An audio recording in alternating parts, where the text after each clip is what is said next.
can't. So we're seeing there's an occupational therapist who's been coming out, but she's been here like twice, and it's only once a week. And Uh, she does some massage and Reiki on it, and that helped. But I don't know what we can do to help it be ongoing yeah. help. Uh, So did she have any idea what was actually wrong? um, she didn't think that it was actually the biceps tear because it didn't have this huge bulge. Uh-huh. But he had just been to see the orthopedic surgeon the week before, Mm. and and basically there was nothing broken. Ah, Um, no bones were broken. They did an X-ray, but and he gave John a shot, but that was before the pop, oh, yeah. and so we haven't been able to schedule another appointment with him. Hmm. And one of the things he recommended was some physical therapy, or in this case, it's an occupational therapist who's doing it. Yeah. Um, but we can't go to the therapy at their office and also get the therapy at home. So, Uh, um, and the physical therapists with this group, Hartford Health's home at home group, yeah. are all backed up. So we haven't seen a physical therapist yet. But um, the occupational people do it from the waist up. so, so, and John is sleeping an awful lot, Yeah. and and if he's sleeping, he's not hurting. I've said Uh-huh. this before. But if he's sleeping, he's not eating, and he's not getting any exercise. His muscles are not getting any stronger or retaining their strength. Yeah. So so he's even more wobbly than he has been. So it's just, Oh God. yeah. And I don't know, okay, do I force him to get up? That's never worked. And there are certainly times when he just can't wake up. Um, Um, oh, that's so, tough. so it's tough. It's Yeah. I'm sorry, Carol. Thank you. That's Yeah, it's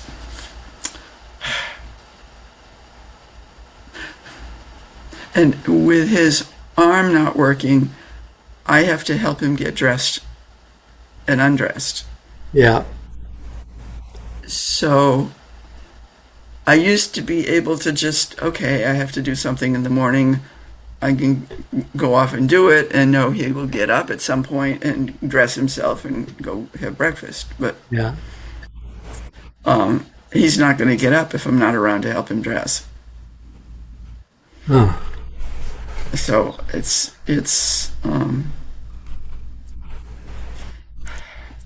certainly added stress. I'm sure it has. Morning, Bill. Oops, I don't seem to. Uh-oh. That's not good. Is that better?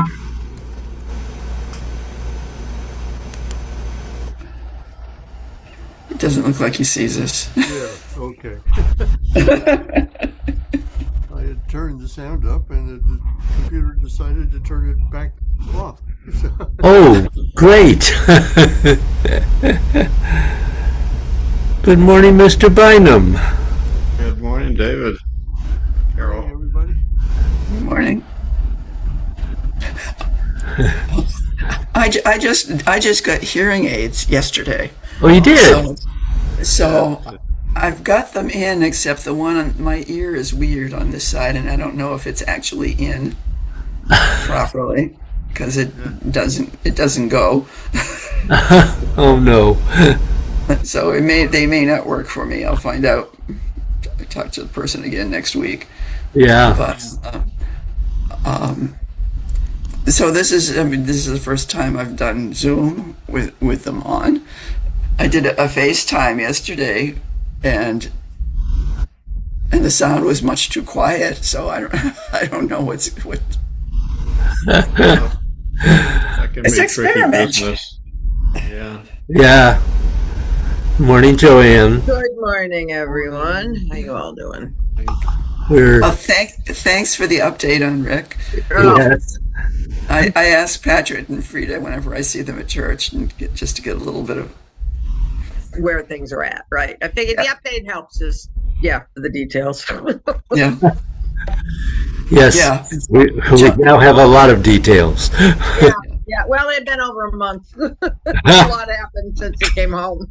Yeah. Indeed. Moving on, though, hopefully. Yeah, so I may need to leave. The home health aid's on her way, coming soon. But it should, hopefully I don't have to leave at all. If I leave, it'll be for a minute. So. What does she do for you, or he? What does the home health aide do? Oh, Carol, you break it up. What was that? Or I'm breaking. Helps with the shower and does his morning exercises. Oh, that's good. So, Okay. yeah, so that helps. And then, anyway. Onward and upward, hopefully. Yes.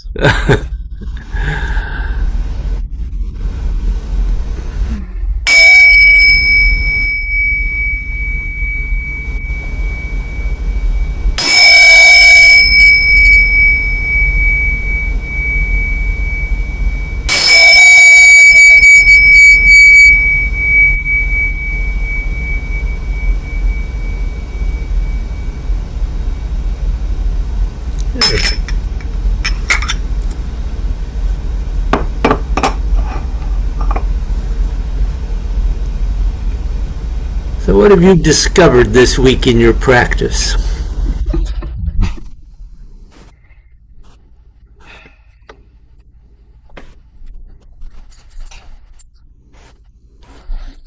Or lack of practice? I've practiced, but I haven't done a lot of discovering this week. Yeah, I would concur with that. Okay. Yeah, I probably need to. I mean, I'm just struggling to get the time to, Yeah. do it. That's fine. Mr. Daigle, anything for you? No, exactly the same. We're all the same. Would rock the boat. Yeah. What kind of a day is this? I don't Yeah, really. Well, Rainy, look out gloomy. the window. Okay, well, Yeah, we've had crazy weather swings, which I don't know Yeah. if that upsets. Upsets everything. Yeah. well, it upsets practicing outdoors. Well, that's for sure. Well, Yeah. got a couple of outdoors practice this last week. Yeah, yeah. Before it And now we're changed. back to, yeah. Well, I know that Joanne has had the actual training in opening and closing, which actually it takes at least 10 weeks just to go through the introductory part of the opening and closing. And it is absolutely essential for what we're endeavoring to accomplish internally. And so I'm going to take us back to the beginning of opening and closing and explore some of this and see if it doesn't help develop increasing your awareness of the energy and how it's related to the movements that you're making. or trying to make. So there are two basic things when you're going to be working with opening and closing of the joints. And first, there is just the basic sense of vertically opening and closing the joints. And then there is actually the sense of opening and closing with a somewhat spherical sense, so that it actually moves the fluids in the body and the joints. We'll look at that second one a little bit later. We're going to start with looking first at the vertical movement. Now, let's just start. What are openings and closings? Well, everything inside your body, if it functions, opens and closes. And what does opening and closing mean? Well, these are Chinese words, of course, and we're only using them because there actually is no accurate representation, particularly for closing. So opening is not a problem. Opening is very simple. It gets larger or bigger, and then that's opening. If you can open a door, you are into the door. But closing is not exactly the same idea, because what closing is actually about is condensing. But it's not condensing using any type of force. And sometimes you could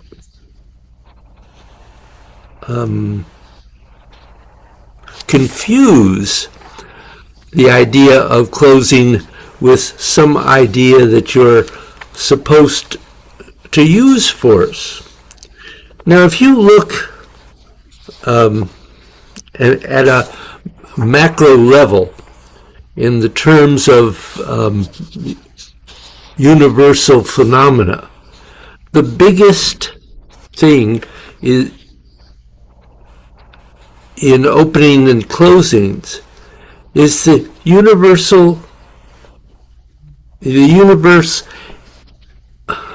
in the universe are that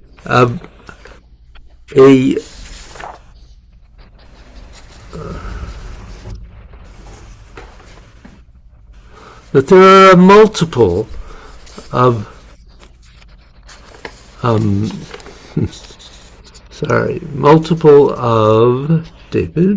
suns. A supernova opens. Then again, when it closes, it either closes into a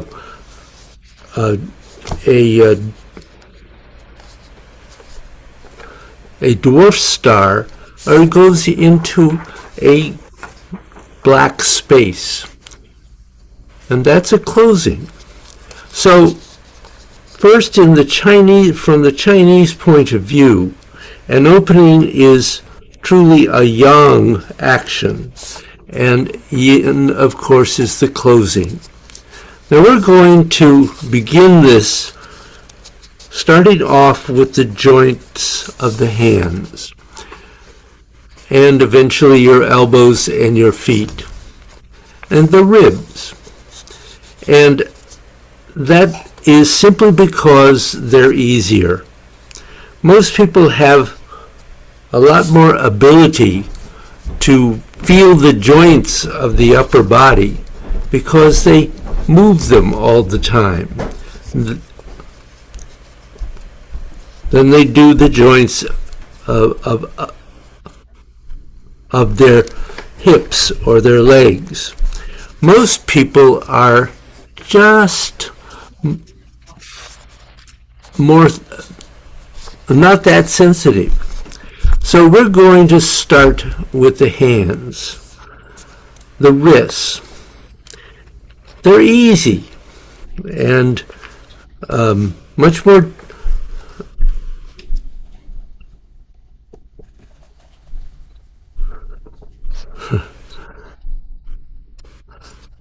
They're easy and easier than the other things that are more difficult as we move downstream. So let's look at the basic procedure. This doesn't go for all the joints in the body, but it goes for most of the joints of the arms. So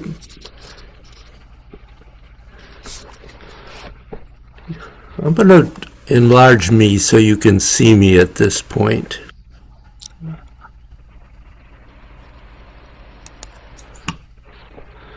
So That didn't seem to make a difference.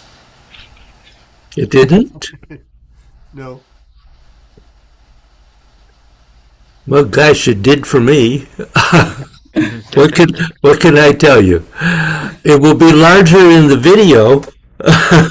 Okay.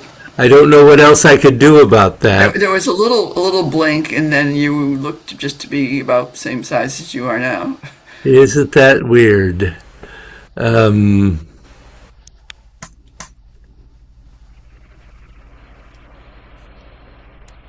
Let's try it again, just for kicks.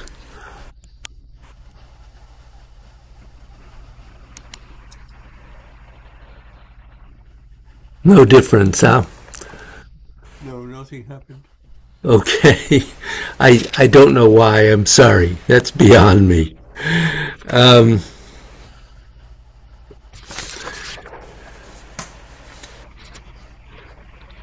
So we're talking about the movement, which is like this.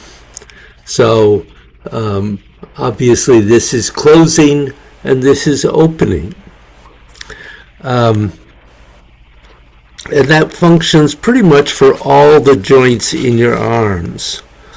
Pretty much what's going to happen. So let me show you how we're going to begin. Now, unfortunately, I was hoping for a larger picture for your sake, so you have to look at this probably more on the video because it will be larger there. So if you look at my hand very carefully, I'm going to open and close my hand, my wrist and hand physically. So using the muscles, I can go all the way out and all the way back, but that's a very physical movement. And then, however, if I begin to actually open and close, I get a smaller movement, but it's a movement that does not use the muscles of my wrist and hands. They will move a little bit because, of course, they are attached. But this movement is coming from inside and not a muscular movement. So that's opening and closing.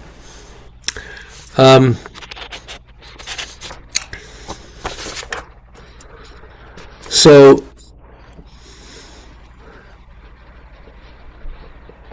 I don't have to, I'm not activating my muscles when I'm doing opening and closing.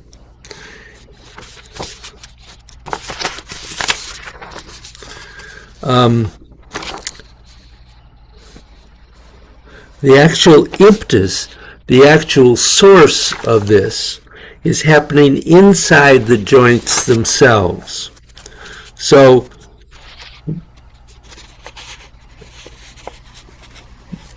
we have the next problem. How do you feel inside the joints? Because the only way you're going to know if you're doing it is actually getting to the point where you can feel it and can feel how it moves. So as I'm doing it, you might be, I'm sorry, you might be able to do it with a hand, but when you're doing it with multiple joints in your body, it's really very difficult to be aware of all of them at once. So we start off with something very simple. If we look at a human joint, it has that connection point where it either closes or opens. Well, here's the point. Where the wrist is easiest to see. So the wrist is very flexible and has clearly a point in here. And now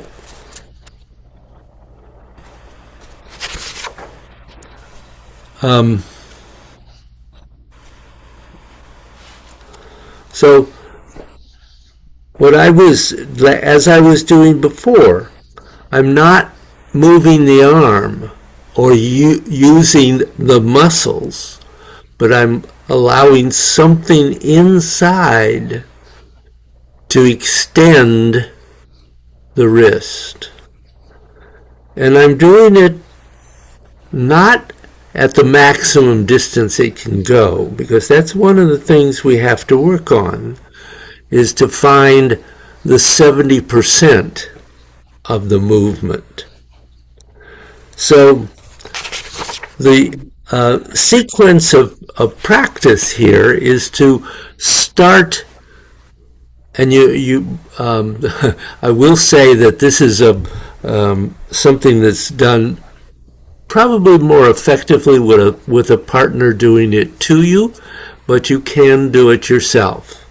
So you kind of have to anchor your elbow to your side so that you're not moving the arm this way. And then hold the wrist so that the arm doesn't do anything else. And simply using the muscles to begin with, get the wrist to open 100% and close 100%. And just find how far is that range of motion. And accept that you are working with the muscles at this point. And you want to do it several times so that you really feel where is that range. And then, This is just the wrist. yeah, you're only focusing on the wrist at the moment. So we're not moving it because your hand isn't moving. I'm holding my arm above the wrist so that the joint itself can close and open. And as I said, I am at the moment using my muscles. But you want to find where is 70% so that you don't go to that full range. So still working with the muscles to begin with, just feel where is that 70% of movement, 70% open, 70% closed. And that's the range that you're going to practice with. And you're going to practice this until that movement seems to come from something inside your body. It's no longer purely a muscular movement. So I don't know whether you're doing this with me or not, but if you're not, do the physical part first. Find that 100%. So you want to sort of anchor your elbow to your side so that you're not moving your whole arm back and forth. And then hold the arm above the wrist and allow the wrist to extend using the muscles and find that 100%. And after you do that, only takes 2 or 3 times probably that you can really feel how far the muscles can make the wrist move. And then get it to move to 70%. Find where is a little less than that 100% opening.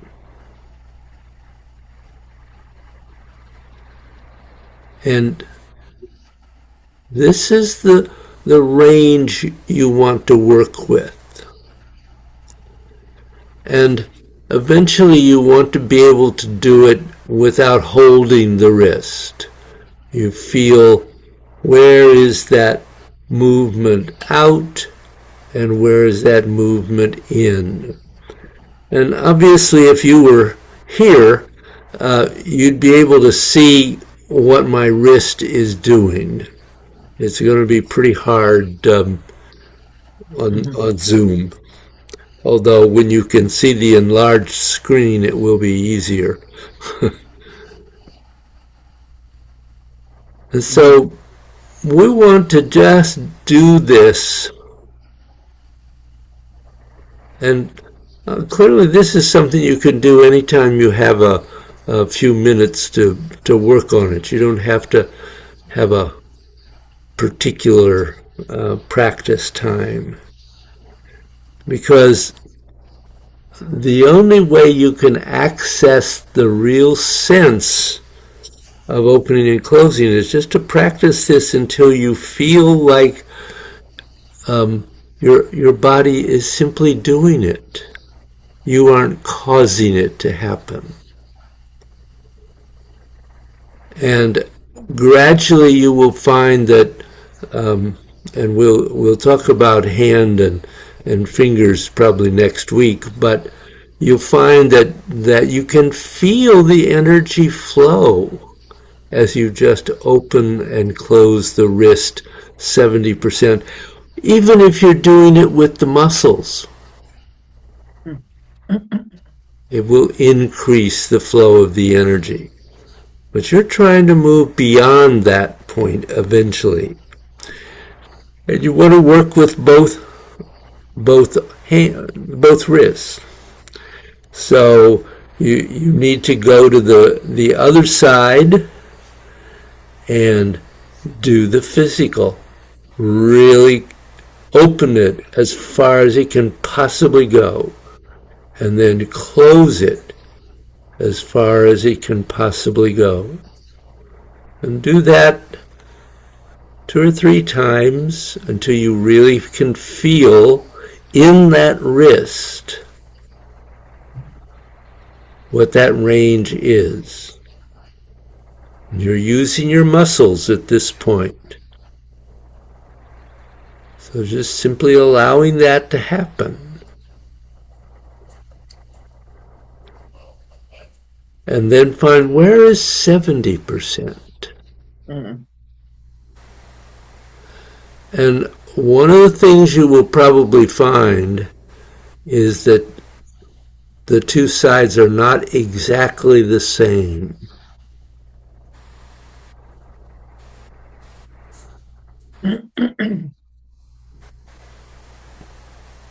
And you want to really be aware that you are only doing this with the wrist, even though it's causing other energetic awarenesses. Your focus at the moment is to find how to open and close the wrist.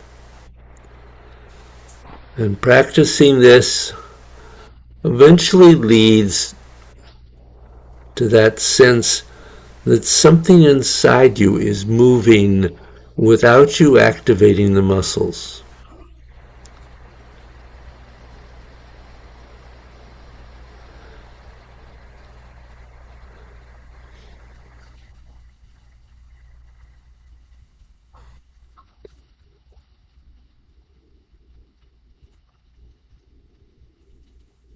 And the movement in and out will be small. We're not talking about huge movements here because we're just focusing on a joint. And even though the wrist is considerably larger than, say, the fingers, it moves just a little bit. Actually, mine does not move as much as Bruce's, I will admit, but it does open and close. So, questions at the moment?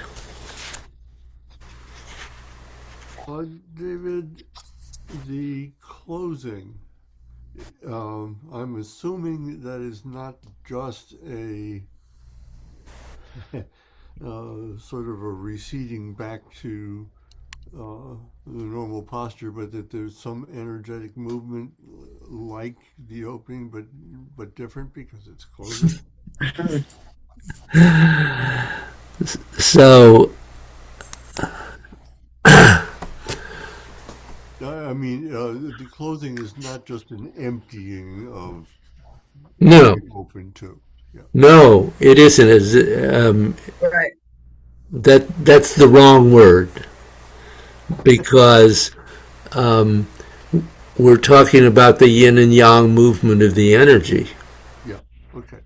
So it's not emptying. It's simply condensing and expanding. Simply. Simply. More easily said than done, I recognize. Wait a minute. Condensing and expanding at the same time, or no? No. Okay, because I was. How does that work? It's very interesting. No. I'm equating condensing and expanding with closing and opening.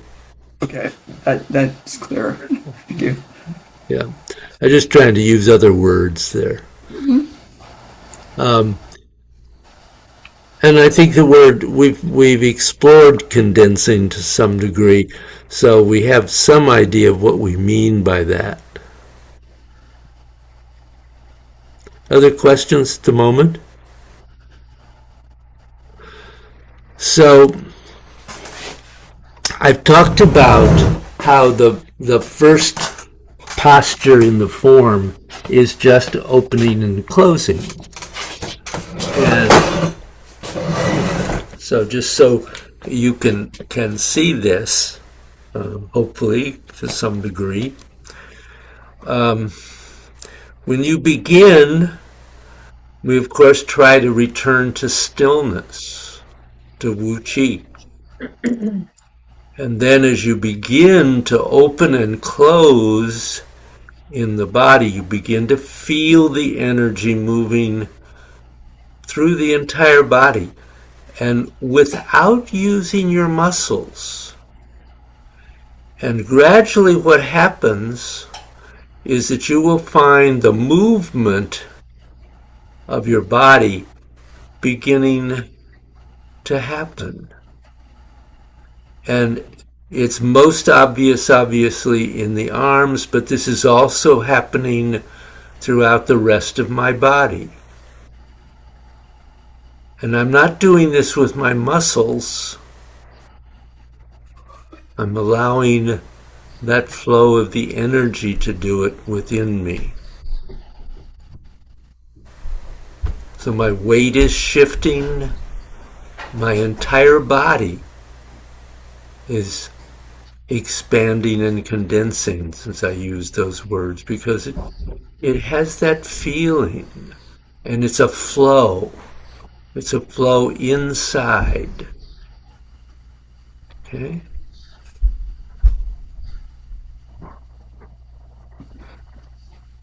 So that takes, obviously, to get this through the whole body, takes a considerable amount of practice. And of course, it's something that gradually, as we explore the elements here, you'll be able to practice as you do gods. And as a matter of fact, I'd like you to do a flow of gods. And really allow yourself to focus on the wrists. We have worked quite a bit on not getting focused on the arms, the whole body movement, but for the purpose of being aware of this, I would like you to allow yourself to physically expand and condense the wrists. And then just see if you can eventually feel some of it releasing and being moved from inside. And you're expanding and condensing 70%, remember. You're not doing 100. And just see if you can feel a difference in your wrists. So maybe with each posture, you want to start with a little bit of one maybe just going to feeling the 100%, and then try to find the 70 and work with the 70 in and out. Okay? Yeah, you want a full flow, David, of 20 each? If you can. Yep. If you're not physically capable, do something less. Oh, I'm going to try.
So what did you feel in that?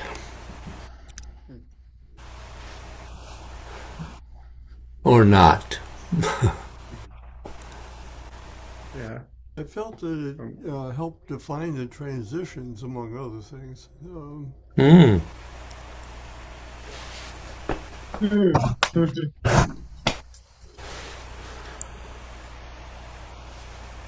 It's certainly not a part of the body that I pay a lot of attention to generally.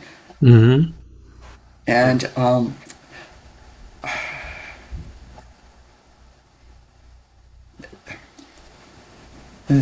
more, more attention to the condensing than the expansion part. It's sort of like the condensing felt more important in it.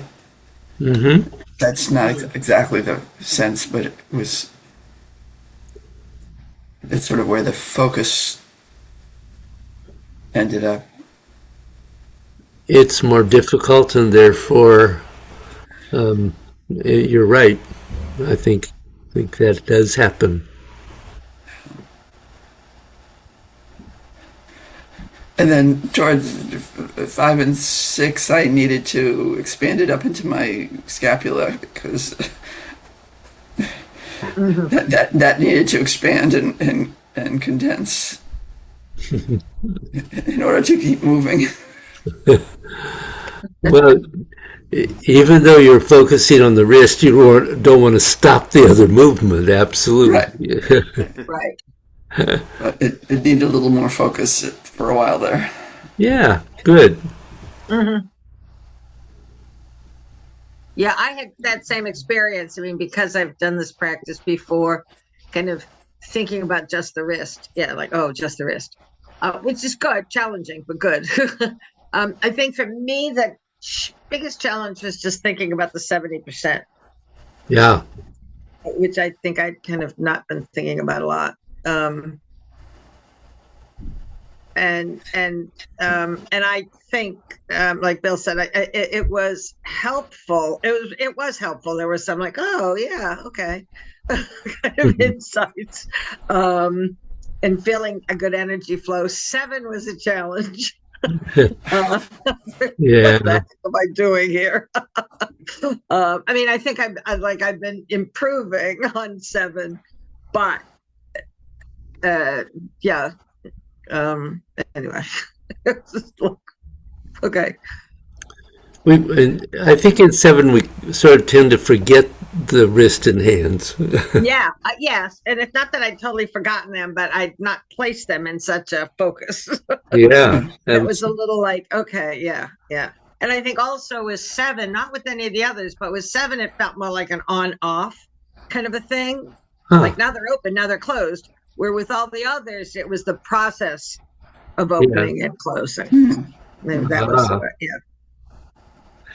Which you would like it to be in 7 too. Yeah. Yes, Oh, yes, I know what my goal was. Yeah. No. Not reaching it. Yeah. Definitely not reaching it. Good. Yeah. yeah. I found 7 really interesting and sort of like a wave, but Good. not exactly. Just sort of it. I think it enhanced my 7. Oh, interesting. Uh-huh. Good. Yeah, I felt my legs kick in on 7 more so than usual, and I'm not sure how that's related, but Well, in a way, it does point to the fact that all the joints in the body are connected, Yeah. and eventually you can direct all the joints in the body from any one of them. So, yes, there can be certainly other awarenesses develop as a result of focusing on just one or some. Anything for you, Mr. Bynum? Yeah, I found it insightful. I think, especially for um, 6 and 2, I think I had been flexing my wrist a lot doing that and thinking about expanding or not. It stayed more straight and relaxed, and expanding and condensing. I took away that flex that I've been doing, which I don't think is the right thing to do. Mm, And it made it feel more energetic and smoother. And I mhm. think the transitions and feeling more yin and yang was enhanced by that. And oddly enough, I think even in 7, that happened more. Thinking about the wrist as I was doing that, got a clearer differentiation between a yin and yang. And like Carol said, sort of a wave. It had the wave going in and out kind of feeling in Good. 7, which I hadn't experienced before. So, I think it softened my just wrist action, which I don't think is what should even be there. So Yeah. Good. Good. Okay. I think it changed. I think it changed in a subtle and good way. Yeah. Mhm. The whole thing for me. So obviously, I would like you to continue being aware of the risk this week, and we'll add some other parts as we go along. But yeah, it's really interesting to recognize that connection between one joint Yeah. and what happens in the entire body as a result.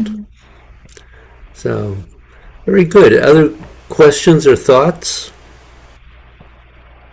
Okay. Well, Just thank. a totally irrelevant one.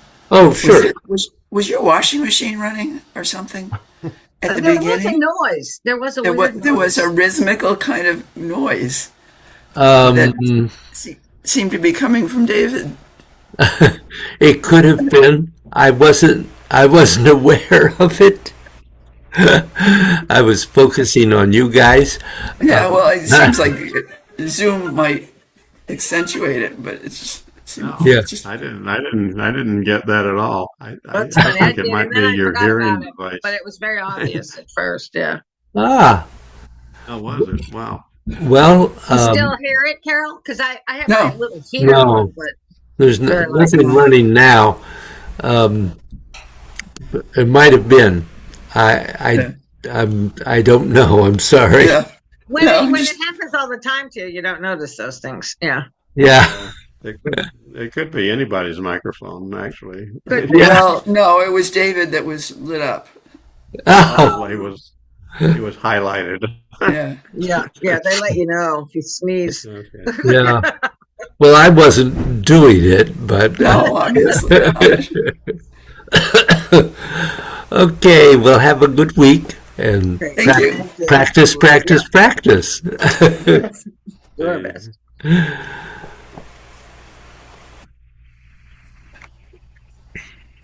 Okay.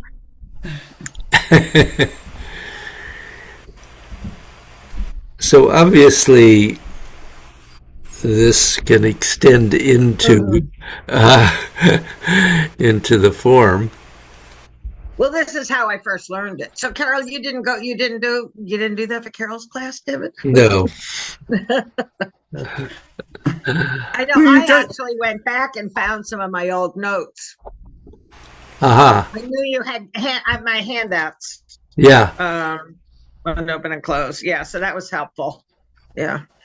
Good. I mean, I certainly know we talked about open and close, but not as a separate class. Yeah. Yeah, well, I don't remember having a kind of 10-week training, but I do remember really having some focus on it. Mm. Well, I've done different things over the years. Different ways to different classes, probably. Yeah. Yeah. Yeah. Yeah.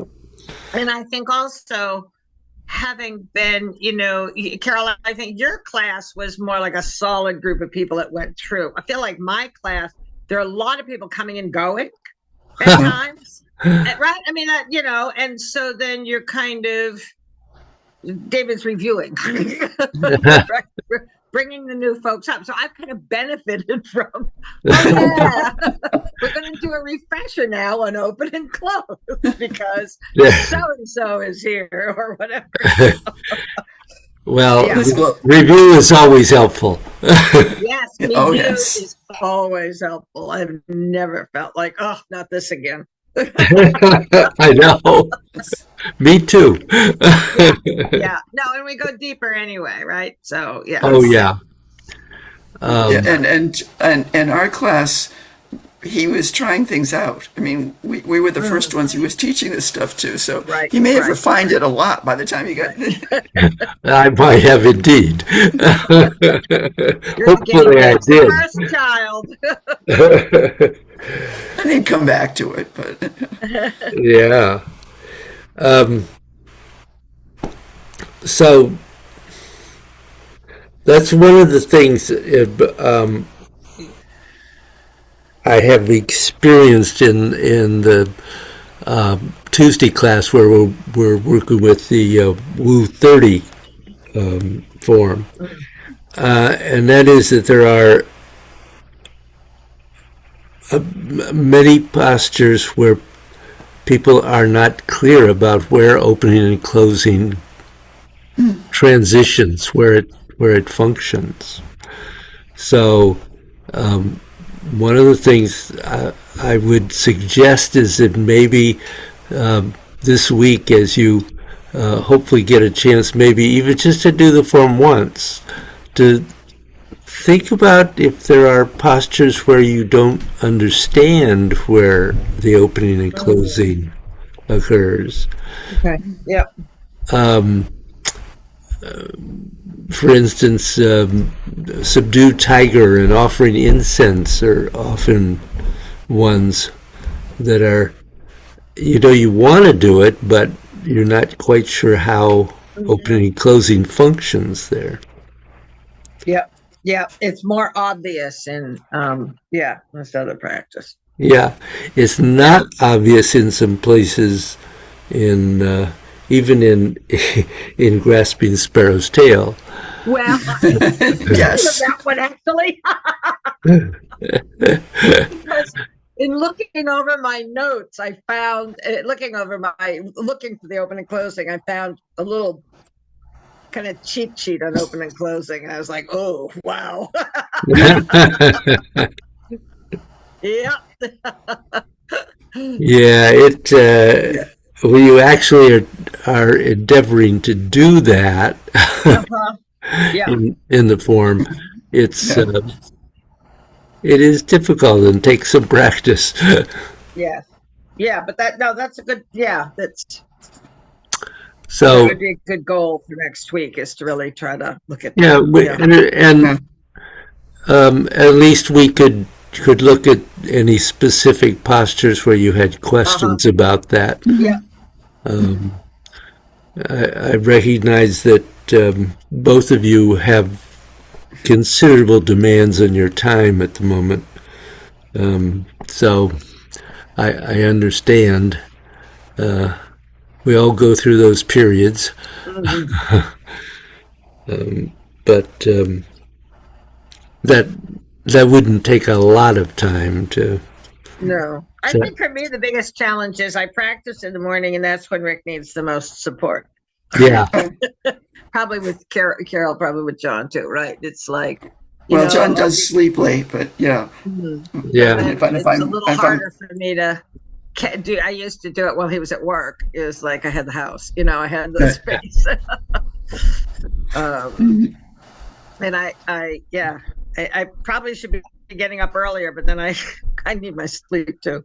Yeah. Yes. It's a challenge, and I can't imagine really changing my practice time. I always tell myself I'll do it later, and I never do if I don't do it in the morning. So that's difficult, particularly if you have developed the habit of doing it. Right. Yeah. Though this week I was able to do that. There were quite a few days that I couldn't do it in the morning, and I could do the flow now. I could practice now. Right. Good for you. So I'm pleased of that. Yeah, yeah. Any other questions or thoughts at the moment? No, no, but I think, yeah, it would be good to get back to doing a little form next week. So, yeah, Yeah, Yeah. good. I'll at least aim for the first paragraph. Even that. See where I'm at. Can I get through that with an understanding? Yeah, you're right. Yes, As soon yes. as I get to grasping sparrow's tail, I'm like, where's that cheat sheet? I have it. I didn't get rid of it, believe me. Yeah, right here. Oh, good. Okay, ladies. Well, Thank you, David. if nothing else, I'll let you get Yeah. on with your day. Yeah. Okay, great. All right. Take care. Take care. Bye bye. Bye bye. See you tomorrow, Joanne. I will be here tomorrow. Yes. Yep. Mhm.